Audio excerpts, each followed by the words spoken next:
All right, switching gears now. I just want you to know I had permission to hug Lonnie. By the way, he gave me permission to touch him. Joe Biden joking in his first public appearance after several women have accused him of unwanted touching. Right after the speech, Biden answered questions about those allegations. Of course. You expect a lot more people. Well, I wouldn't be surprised, but I've had hundreds and hundreds of people contact me and who I don't know and, say the exact opposite. Look, I'm sorry I didn't understand more. I'm not sorry for any of my intentions.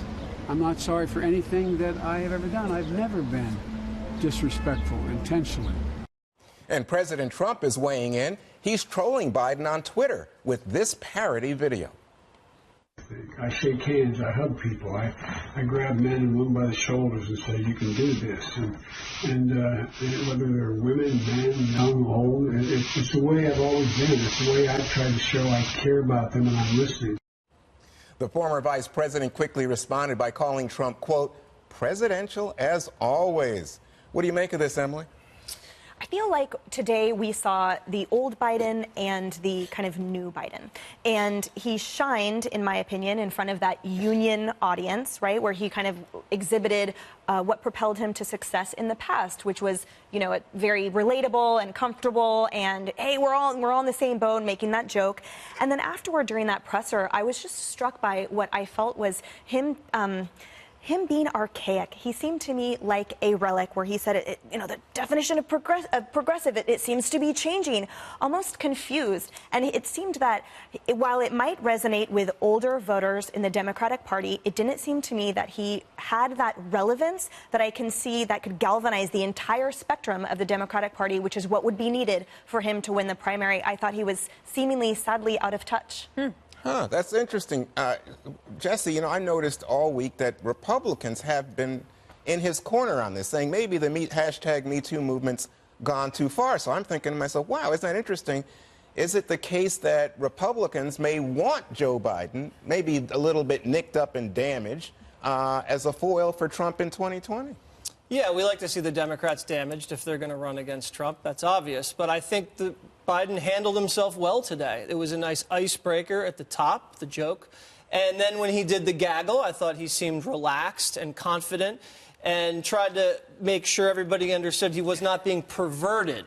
And that's what I think needs to come across, that he's just maybe a little archaic, as you would say, or goofy.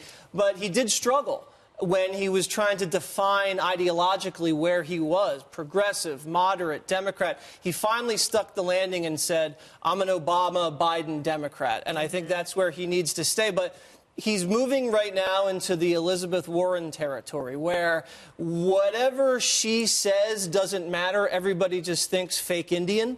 And now, if you get the constant trickle of more women coming out saying that he violated my personal space week after week after week, every time you see Biden, you don't think about what he said in the speech. You just think creepy Joe. Huh.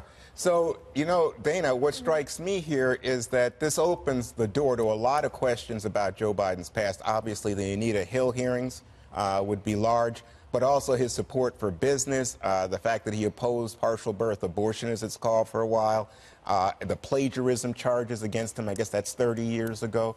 Do you think Not to mention, he supported the Iraq War. Yeah. Right. Nice summary, Juan. That was good. Oh, that was very like Water's World. Yeah. Oh, Keep going. Water's World. That's the problem with just telling people the facts. The Biden people are like, okay, Juan, shut up. So if you remember in 2008, what was the deal between McCain and Obama? McCain had this really long record, and Obama was like, hope and change. And if you look at what's happening now with the Democrats, they might love Joe Biden, and they might think, he could be the best candidate, but he has all of these things that a new Democratic Party doesn't want. But then we all say that on this show, but every single time the polling comes out about Biden, we talk about all these things that are going to be hard for him, but he stays at the top in the Democratic polls. It's not close. And it's not close. He might take a hit now. We don't He might take a little bit of a hit. The other thing, can I add one other thing? Is that, because I know where you're going with that, and I agree, in the Fox News voter analysis of 2016, whatever we called it at that point. One of the number one things in all of those primary debates and the voting is that Republicans said we like him because he tells it like it is. We want someone who will tell us like it is. The thing I think that Biden could do is tell him like it is, but he's not quite yet there. All right, Tyrus, one of the things he did in the speech, though. Just say agree. I love the joke. You love the joke. I thought it was great. Good for him. Yeah. Like, that's how you fight this on. He's not being accused of sexual harassment or taking somebody in the back corner and being completely inappropriate. They're saying, you know, I didn't like the way he hugged me or congratulated me. It's a different thing. There is a line there. So good for him to fight back with a joke. And, of course, it's always great to clearly not be creepy when there's children present. So I thought it was really. I thought he had a good day. I was proud of him. I was happy that he. It's funny he because stood up and I fought for wonder how himself. the Democrats take it, though, right? Wow, look at that shot. Look at that shot. Look at that. All right. Where are we? You know, Tyrus. If you put it in black and white, like, are you ready, Roy? Well, I'm ready. Let's ride in there and get him. I think, Tyrus, you got to be careful with your comments about children when we had that picture up there.